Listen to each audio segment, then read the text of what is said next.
నమస్తే, welcome to AGS TV news. Bandaru శ్రావణిని ఒకే ఒక మాట అడుగుతున్నారు. చంద్రబాబు సరైన రీతిలో మాట్లాడి ఉంటే ఈరోజు ఇంత ఇష్యూ ఎందుకు అవుతుంది? ఏ సోషల్ మీడియా చూసినా, ఏ టీవీ చూసినా, ఏ పేపర్ చూసినా ఎందుకు నాకు మద్దతు ఇస్తున్నారు? ఒక అబద్ధాన్ని 100 సార్లు చెప్తే అది నిజం అవుతుందనే పాత రోత పద్ధతి నుంచి టీడీపీ వాళ్ళు బయటపడితే మంచిది. ఇది సోషల్ మీడియా కాలం. ఎగతాళి చేసింది చంద్రబాబు, మళ్ళీ మీరు తిరిగి జగన్మోహన్ రెడ్డి అనటం గమనార్హం. ఇక అలాగే సాంబశివారెడ్డి విషయంలో కూడా అంతే. అర్థం లేని ఆరోపణలు చేయకండి. ఇప్పటికే ఒక తప్పు చేసి జనాల్లో పలచనయ్యారు. ఓటమి భయంతో ఇలా చేస్తున్నామని శ్రావణి చెప్పారు. మీరు చాలా భ్రమంలో ఉన్నారు. మొన్న చంద్రబాబు మీకోసం ప్రచారానికి వచ్చి నా గురించి 100 రెట్లు ప్రచారం చేసి వెళ్లారు. నేను గెలవాలని నియోజకవర్గ ప్రజలే కోరుకున్నారు. ఈ రోజు రాష్ట్రంలోని ప్రతి పేదవాడు, ప్రతి దళితుడు, ప్రతి డ్రైవర్ బలంగా కోరుకుంటున్నారు. ఎస్సీల్లో పుట్టాలని ఎవరైనా కోరుకుంటున్నారా అని చంద్రబాబును మీరు వెనుకేసుకొస్తున్నారు. నా ఎస్టీని, ఎస్టీని, బీసీని, మైనార్టీని అని అణగారిన వర్గాలను అగ్రస్థానానికి తీసుకెళ్లిన ఘనత మా జగనన్నకు దక్కుతుందని, అంబేద్కర్ గారి ఆశయాలను నిజంగా ముందుకు తీసుకెళ్తుంది జగనన్న అని ప్రజలందరికీ తెలుసు అని అన్నారు. అలా అబద్ధాలు మాట్లాడితే ఒక నిజం అవుతుందా?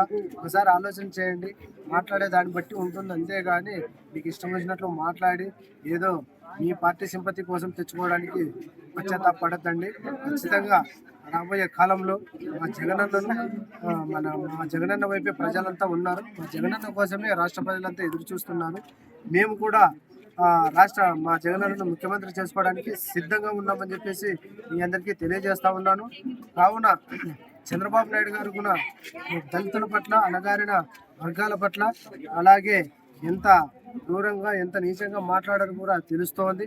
అలాగే ఈరోజు ఎస్సీ, ఎస్టీ, బీసీ, మైనార్టీ, అణగారిన వర్గాలను, దళితులు ఈరోజు అంబేద్కర్ గారు చెప్పినట్లుగా ఈరోజు ఎంతో పై స్థాయికి తీసుకొచ్చిన మన ప్రియతమ నాయకుడు జగన్మోహన్ రెడ్డి గారు అభినవ్ అంబేద్కర్ గారు కూడా చెప్పుకోవచ్చని చెప్పేసి మీ సందర్భంగా తెలియజేస్తా ఉన్నాను.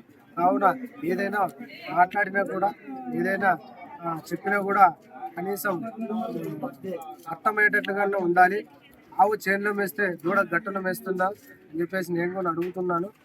కావున ఏ విషయమైనా కూడా సరైన రీతిలో చెప్పడము, సరైన రీతిలో మాట్లాడడం కూడా ఉంటే కూడా అందరికీ ఇబ్బంది లేకుండా ఉంటుంది. ఊరినే పొద్దున్న లేచినప్పటి నుంచి అబద్ధాలు మాటలు చెప్పడం చంద్రబాబు నాయుడు గారు కూడా అలవాటే. ఈ విధంగా అయినా కూడా చెప్తున్నాము. ఖచ్చితంగా రాబోయే ఎన్నికలలో కూడా ప్రజలంతా మా వైపే ఉన్నారు. రాబోయే కాలంలో కూడా మా వైఎస్ఆర్ కాంగ్రెస్ పార్టీ ప్రభుత్వం వస్తుంది. ఈ టిప్పర్ డ్రైవర్ అంటున్నారు. టిప్పర్ డ్రైవర్ మీద నియోజకవర్గంలో ప్రజలందరికీ కూడా గెలిపించుకోవాలని చెప్పేసి ప్రజలంతా కూడా అనుకుంటున్నారు. అలాగే మీరే మొన్నటి జరిగిన సభలో వచ్చి మీకోసం ప్రచారం చేసినట్టు కాదు, ఈరోజు టిప్పర్ డ్రైవర్ కోసం వచ్చి చంద్రబాబు నాయుడు గారు ప్రచారం చేసినట్టుంది. కావున ఖచ్చితంగా టిప్పర్ డ్రైవర్లు, రాష్ట్రంలో డ్రైవర్లు, నియోజకవర్గంలో డ్రైవర్లంతా ఆలోచన చేయమని కోరుతా ఉన్నాను. ఇలా మనమంతా తెలుగుదేశం పార్టీకి డ్రైవర్లంతా ఓటు వేస్తే కూడా ఇలా ఏ రోజైనా మాట్లాడతారు. కావున ఖచ్చితంగా ఆలోచించి వైఎస్ఆర్ కాంగ్రెస్ పార్టీకి ఓటు వేసి గెలిపించి నియోజకవర్గంలో వైఎస్ఆర్ కాంగ్రెస్ పార్టీ జెండా ఎగరవేయాలని మీ ద్వారా తెలియజేస్తాం. ఎవరు నిరుపేదలు అనే విషయము నియోజకవర్గంలో ప్రజలు, రాష్ట్రంలో ప్రజలందరికీ కూడా తెలుసు. ఆమె సాధారణ రైతు బిడ్డ అని చెప్పేసి శ్రావణి గారు అంటున్నారు. కోట్లు ఉన్నాయో, లక్షలు ఉన్నాయో అది ఆ విషయం ఎవరికైనా విషయమో తెలుసు. నేను ఒక సాధారణ కుటుంబం నుంచి సామాన్య కార్యకర్తగా రావడం జరిగింది.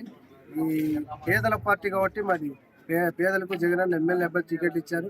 మనకి పెత్తందారుల పార్టీ కాబట్టి కోటీశ్వర్లకి టికెట్లు ఇచ్చారు. ఏ రోజైనా కూడా ఒక సామాన్య కార్యకర్తను ఇంత స్థాయికి తీసుకొచ్చిన ఈ ఘనత ఎవరికీ లేదు.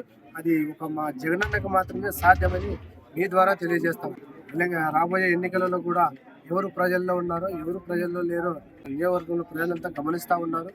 మేము మా ప్రభుత్వం చేసిన సంక్షేమ పథకాన్ని ముందుకు తీసుకెళ్లేలా చేసి వారికి ప్రతి ఒక్క కుటుంబానికి చేరవేస్తున్నాం. ప్రతి ఒక్క కుటుంబానికి వివరించి అలాంటి సంక్షేమ పథకము ప్రజలకు ఆర్థిక భరోసా ఇచ్చింది, వారి కుటుంబానికి ఆసరాగా నిలిచింది.